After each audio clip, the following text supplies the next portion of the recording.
શું ભારતીય team Eden ગાર્ડન્સમાં West Indies સામે ઇતિહાસ રચશે? વર્લ્ડ કપમાં વેસ્ટ ઇન્ડીઝ સામે ભારતનો રેકોર્ડ કેમ છે ચિંતાજનક? જો ભારત જીતશે તો સેમીફાઇનલમાં કોની સાથે થશે ટક્કર?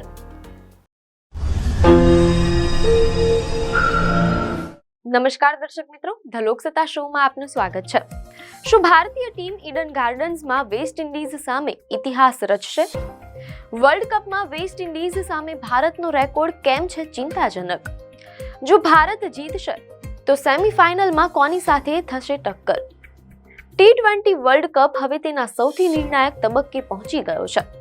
ક્રિકેટના મેદાનમાં અત્યારે જે જંગ ખેલાઈ રહ્યો છે તે જોઈને લાગે છે કે આ વખતે વર્લ્ડ કપમાં ગમે ત્યારે ગમે તે થઈ શકે છે. એક પછી એક મજબૂત ટીમો ટુર્નામેન્ટમાંથી બહાર થઈ રહી છે. ત્યારે અત્યાર સુધીના લેટેસ્ટ અહેવાલો મુજબ માત્ર ન્યૂઝીલેન્ડ અને ઇંગ્લેન્ડની ટીમો જ સેમીફાઇનલ માટે પોતાનું સ્થાન પાક્કું કરી શકી છે. પરંતુ સમગ્ર ભારતની નજર જે પ્રશ્ન પર ટકેલી છે તે છે કે શું ટીમ ઇન્ડિયા સેમીફાઇનલમાં પહોંચશે?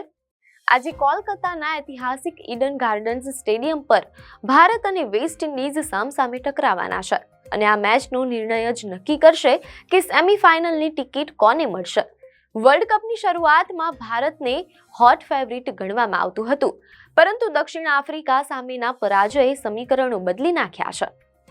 આજની ભારત અને વેસ્ટ ઇન્ડીઝ વચ્ચેની મેચ વાસ્તવમાં એક ક્વાર્ટર ફાઇનલ જેવી બની ગઈ છે. જે ટીમ આજે જીતશે તે દક્ષિણ આફ્રિકાની સાથે સેમીફાઇનલમાં પોતાનું સ્થાન સુરક્ષિત કરી લેશે. મીડિયા અહેવાલો મુજબ ભારતીય ટીમે અત્યાર સુધી 4 મેચોમાં વિજય મેળવ્યો છે, પરંતુ 5મી મેચમાં મળેલી હાર બાદ સૂર્યકુમાર યાદવની સેનાએ ઘણા કડવા પાઠ ભણ્યા છે. હજુ પણ ટીમમાં કેટલીક ક્ષતિઓ દેખાઈ રહી છે, જેને આજની મહત્વની મેચમાં સુધારવી અનિવાર્ય છે. આજની મેચનું એક ખાસ પાસું એ પણ છે કે ભારત અને વેસ્ટ ઇન્ડીઝ લગભગ 10 વર્ષ પછી T20 વર્લ્ડ કપના મેદાનમાં સામસામે આવી રહ્યા છે. મીડિયા અહેવાલો અનુસાર છેલ્લે 2016ના વર્લ્ડ કપમાં આ બંને ટીમો વચ્ચે મુકાબલો થયો હતો અને તે પણ એક સેમીફાઇનલ મેચ હતી. મુંબઈના વાનખેડે સ્ટેડિયમમાં રમાયેલી તે મેચમાં વેસ્ટ ઇન્ડીઝે ભારતને હરાવીને ફાઇનલમાં પ્રવેશ કર્યો હતો અને અંતે તે વર્લ્ડ કપ પણ જીત્યો હતો. આજે ફરી એકવાર ઇતિહાસનું પુનરાવર્તન થશે કે ભારત ઇતિહાસ બદલશે, તેના પર સૌની નજર છે. વેસ્ટ ઇન્ડીઝની ટીમ ભલે ગમે તેટલી નબળી ગણાતી હોય, પણ છેલ્લા કેટલાક સમયથી તેમના પ્રદર્શનમાં થયેલો સુધારો ભારત માટે જોખમની ઘંટડી સમાન છે. જો આપણે T20 વર્લ્ડ કપના ઇતિહાસ પર નજર કરીએ તો આંકડા ભારતની તરફેણમાં ન હોય તેમ લાગી રહ્યું છે. અત્યાર સુધીમાં વર્લ્ડ કપમાં બંને ટીમો વચ્ચે કુલ 4 મુકાબલા થયા છે, જેમાંથી ભારત માત્ર એક જ મેચ જીતી શક્યું છે, જ્યારે વેસ્ટ ઇન્ડીઝે 3 વખત ભારતને પરાજય આપ્યો છે. મીડિયા અહેવાલો અનુસાર 2009માં લોર્ડ્સમાં અને 2010માં બ્રિજટાઉનમાં વેસ્ટ ઇન્ડીઝે ભારતને માત આપી હતી. 2014માં મીરપુરમાં ભારતે 7 વિકેટે જીત મેળવી હતી, પરંતુ 2016માં ફરીથી વેસ્ટ ઇન્ડીઝે ભારતને હરાવીને ટાઇટલ જીતવાની આશા પર પાણી ફેરવી દીધું હતું. શું આજે સૂર્યકુમાર યાદવ આ નબળા રેકોર્ડને સુધારી શકશે? વર્લ્ડ કપ સિવાયના એકંદર T20 ઇન્ટરનેશનલ રેકોર્ડની વાત કરીએ તો અહીં ભારતનું પલ્લું ચોક્કસપણે ભારે છે.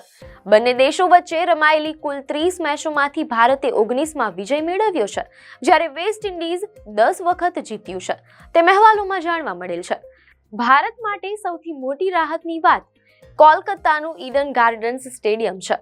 અહેવાલો મુજબ આ મેદાન પર ભારતે અત્યાર સુધી 4 મેચો રમી છે અને દરેક વખતે વિજય પરચમ લહેરાવ્યો છે. અહેવાલો મુજબ આ મેદાન પર ભારતે અત્યાર સુધી 4 મેચો રમી છે અને દરેક વખતે વિજય પરચમ લહેરાવ્યો છે. જો કે વેસ્ટ ઇન્ડીઝને પણ આ ઐતિહાસિક મેદાન હંમેશા ફળ્યું છે અને તેમને અહીં ઘણી સફળતા મેળવી છે, જે આજની લડાઈને વધુ રોમાંચક બનાવે છે. હવે સવાલ એ છે કે જો ભારત આજે જીતશે તો સેમીફાઇનલમાં કોની સામે ટક્કર થશે? મીડિયા અહેવાલો અનુસાર હાલમાં ગ્રુપ 2માં ઇંગ્લેન્ડની ટીમ 3 મેચ જીતીને ટોચ પર છે. જો ભારત વેસ્ટ ઇન્ડીઝને હરાવે તો ભારતના 4 પોઈન્ટ્સ થશે અને તે ગ્રુપ 1માં બીજા સ્થાને રહેશે. દક્ષિણ આફ્રિકા હાલ 4 પોઈન્ટ્સ અને સારા રન રેટ સાથે પ્રથમ સ્થાને છે. જો આજે સાઉથ આફ્રિકા ઝિમ્બાબ્વેને હરાવી દેશે તો તે ગ્રુપમાં ટોપ કરશે મીડિયા અહેવાલોમાં જાણવા મળેલ છે કે નિયમો મુજબ ગ્રુપ 1ની બીજા નંબરની ટીમ ગ્રુપ 2ની ટોપની ટીમ એટલે કે ઇંગ્લેન્ડ સામે ટકરાશે. જો આ તમામ સમીકરણો સચોટ બેસે તો 5મી માર્ચે મુંબઈના વાનખેડે સ્ટેડિયમમાં બીજી સેમીફાઇનલ મેચ ભારત અને ઇંગ્લેન્ડ વચ્ચે રમાય તેવી શક્યતા લાગી રહી છે. જ્યારે 4મી માર્ચે સાઉથ આફ્રિકા અને ન્યૂઝીલેન્ડ વચ્ચે પ્રથમ સેમીફાઇનલ થઈ શકે છે. પરંતુ જો દક્ષિણ આફ્રિકા ઝિમ્બાબ્વે સામે હારી જાય તો રન રેટની રમત શરૂ થશે અને ચિત્ર બદલાઈ શકે છે. જો ભારત આજની મેચ હારી જાય અને દક્ષિણ આફ્રિકા જીતી જાય તો વેસ્ટ ઇન્ડિઝ અને દક્ષિણ આફ્રિકા સેમીફાઇનલમાં પ્રવેશ મેળવશે. હાલમાં ટીમ ઇન્ડિયાની બેટિંગ અને બોલિંગ બંનેમાં સંતુલન દેખાઈ રહ્યું છે, જેના કારણે તેને આજે ફેવરિટ માનવામાં આવે છે. સૂર્યકુમાર યાદવની આગેવાનીમાં ટીમ ઇન્ડિયા ઈચ્છશે કે 2016ની એ હારનો ડંખ આજે ભૂંસી નાખવામાં આવે. પરંતુ ક્રિકેટમાં અનિશ્ચિતતાઓ જ તેની સુંદરતા છે અને અંતિમ ઓવર સુધી કંઈ પણ કહેવું મુશ્કેલ છે. શું ભારત આજે ગાર્ડન્સ પર પોતાનો અજેય રેકોર્ડ જાળવી રાખીને સેમીફાઇનલની ટિકિટ કન્ફર્મ કરશે? તેની ખબર આજની મેચ બાદ જ પડશે. આપને માહિતી સારી લાગી હોય તો વિડીયોને લાઈક અને શેર કરજો, ચેનલને સબસ્ક્રાઇબ કરજો.